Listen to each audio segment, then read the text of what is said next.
The Lord be with you. A reading from the Holy Gospel according to Matthew.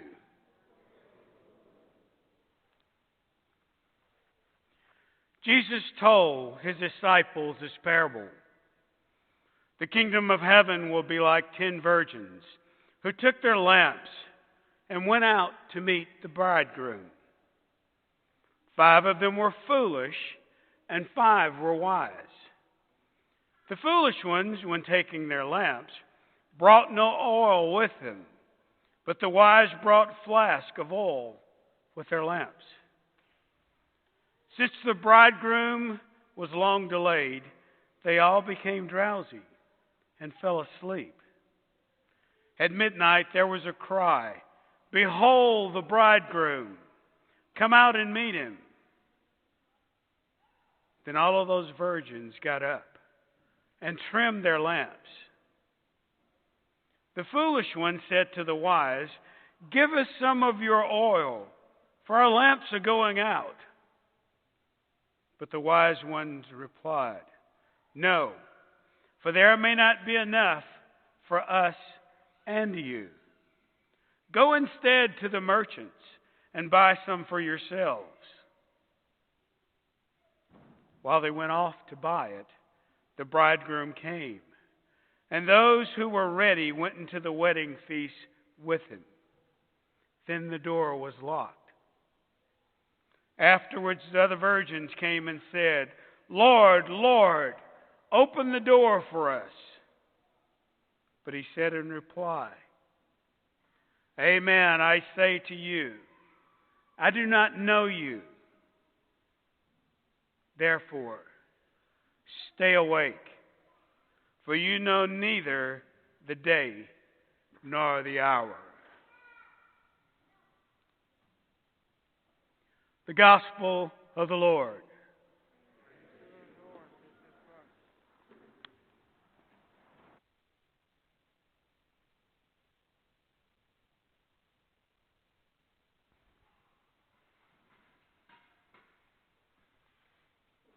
As we approach the end of the liturgical year and the beginning of a new liturgical year with the season of Advent, the Church already is turning our attention to more weighty things about the end times. And generally, Advent is that time where the Church will look at the comings of Jesus, particularly his second coming, and then at Christmas, his coming in the flesh. But today we have this parable which reminds us of these things which are apocalyptic. As we read in the letter of St. Paul to the Thessalonians, will be caught up. The end time, the final, as it were, consummation of the world, the parousia in Greek. And it's taking back to an Old Testament theme, which is that God has betrothed the people of Israel with his covenants. It's always in that context of the marriage feast. The marriage feast is the covenant God made with the people of Israel, his people, his possession. That covenant he made with them again and again to renew that, as it were, marital love, this complete gift of oneself for the other. This, I'm going to live in obedience to God in the covenants. And when you see in the Old Testament, when the Israelites failed to follow the commandments, they were failing in their covenant love, and always expressed in those terms, the unfaithful spouse. Israel was the unfaithful spouse because they followed after strange gods. They used that imagery in the Old Testament. So when Jesus is speaking about this wedding feast, this is the kind of image that they had in their minds. All these Old Testaments, and indeed the greatest one being the parousia, again, the end of times, as we say even in Mass, "Behold the Lamb of God, blessed are those who are called to the supper of the Lamb," right? It's this wedding feast, the whole feast, even in the book of Revelation as this wedding feast vision, right? So we have this as a very common theme in Jesus' time. And he uses that theme. It's very interesting. And they took their lamps and went out to meet the bridegroom, right? What is that? That's very interesting, the first century Jewish customs for weddings. And so basically what it meant was there was a wedding contracted, similar to that of Joseph and Mary. Remember, they wrote the contract, but they didn't live together, right? Remember that? They were married, they were betrothed, but he had yet to come and take Mary into his own home. That's kind of how the Jewish marriage law works. Even to this day, the marriage is taking place when the contract is filled out. But there's not necessarily an immediate living together. There's usually a time. Contract is signed, and then there's a wedding feast, right? There's a little bit of time. It's a little bit like being engaged and then being married in our church. We get engaged, and then we get married. So a little bit different in ours. But again, because you can back out. You can get engaged and back out. But generally you didn't back out in the first century. Those marriages were arranged by your parents, and that's how that worked. And so what would happen is that the wedding feast would begin when the groom had prepared his home. The bride would stay with her own family until the husband had prepared the new dwelling, the new home that he was going to establish with his bride. So what would happen was, as soon as he got it all ready, then he would come and claim his bride. And he would do it after sundown, the beginning of the Jewish day. The beginning of the day happens after sundown. That's how that works. And so in order to see where you're going, they didn't have street lights. They didn't have their phones. You had to use torches, actually. They would use torches to light their way.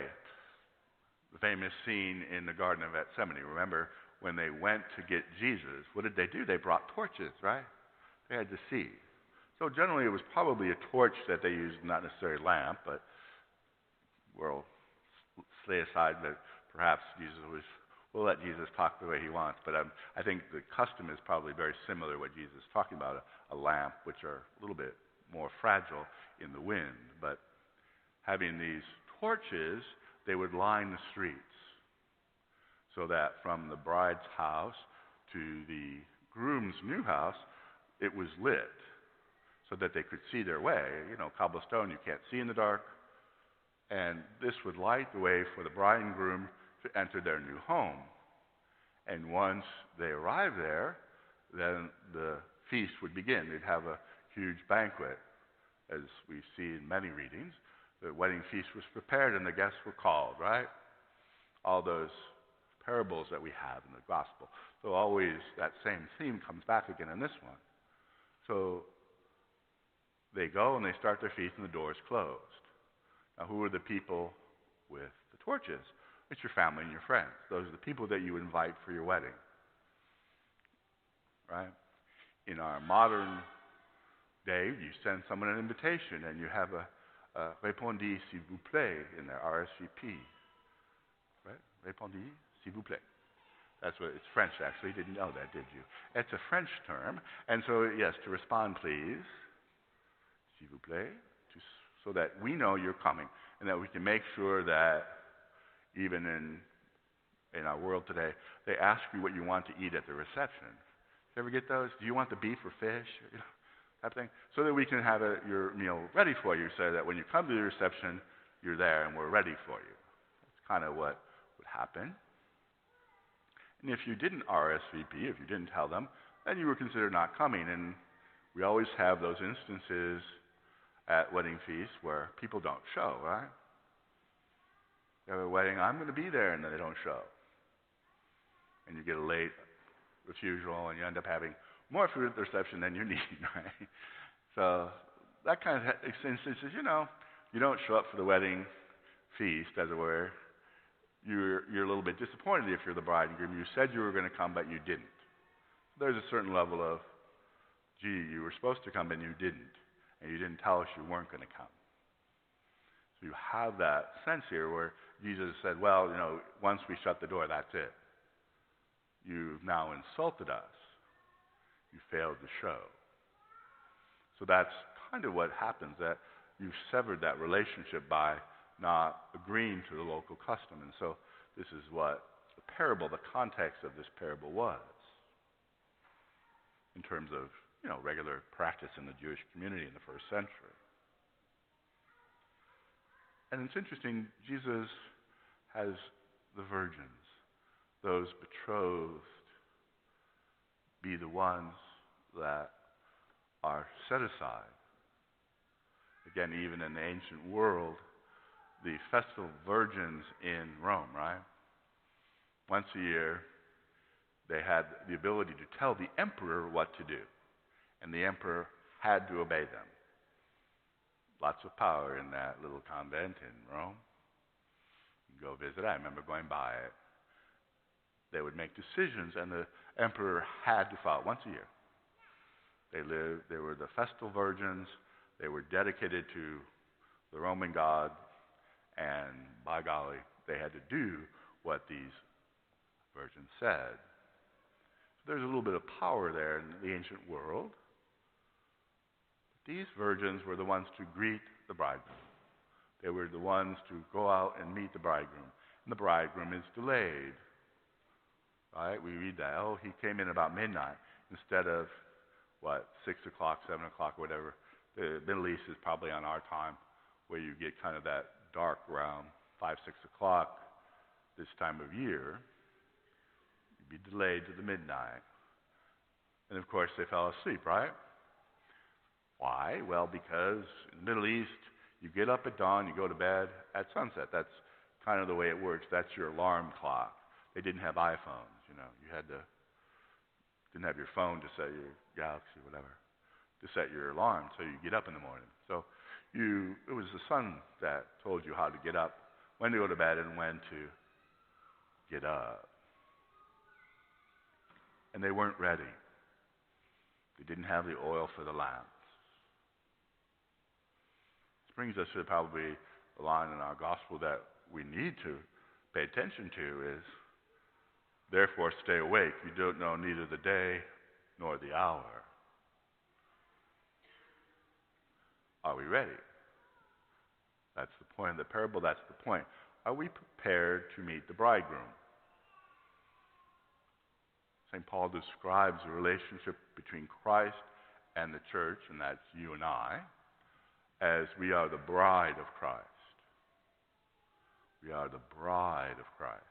We are his beloved ones that he laid down his life for.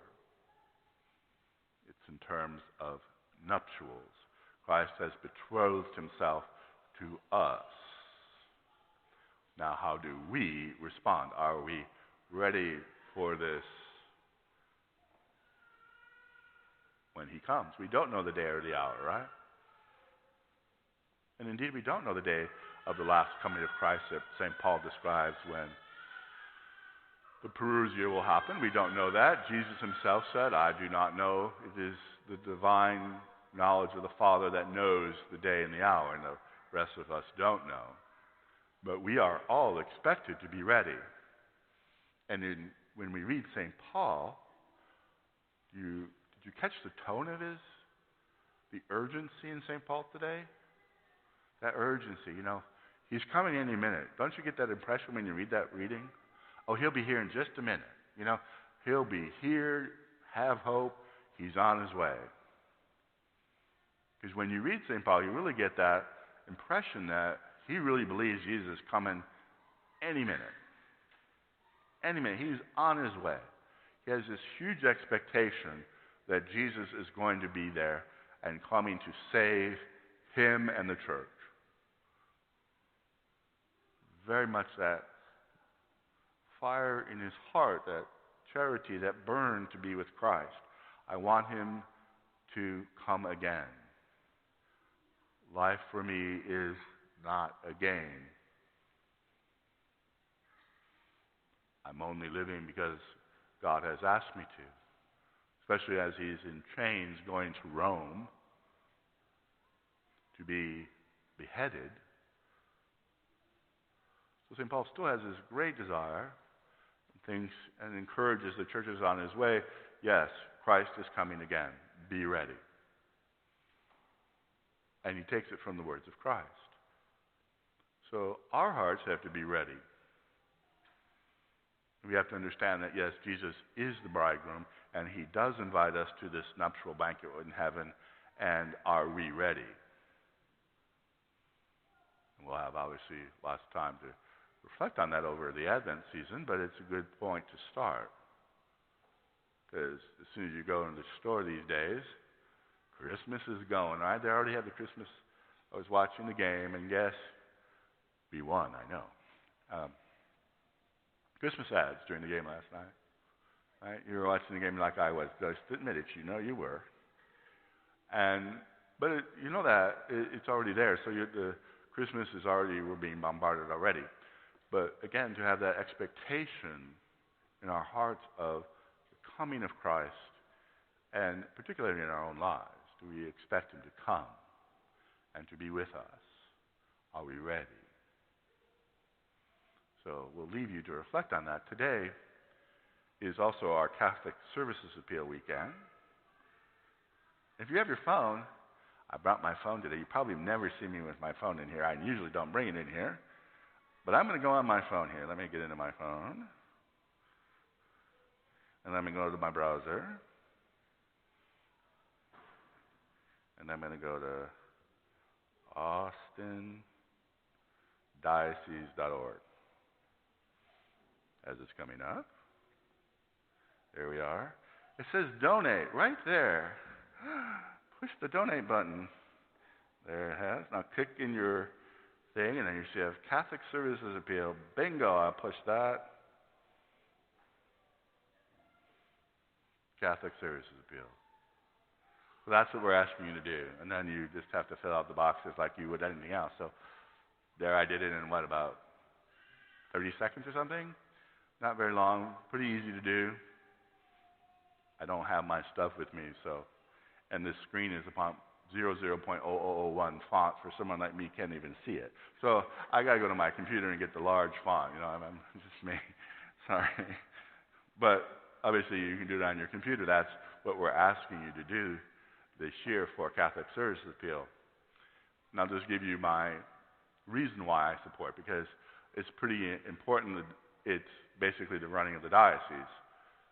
And it supports all the programs from the Catholic Charities. We have a Catholic Charities office here in Bryan. It runs all of the departments for the bishop. So the bishop's in all his offices, from the worship office to the canon law office, the tribunal, which helps folks with their annulments, to, you name it, the catechetical office.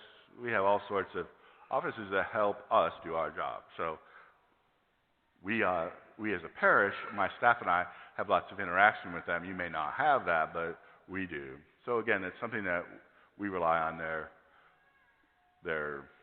relationship with them. And the most important for me is the seminarians.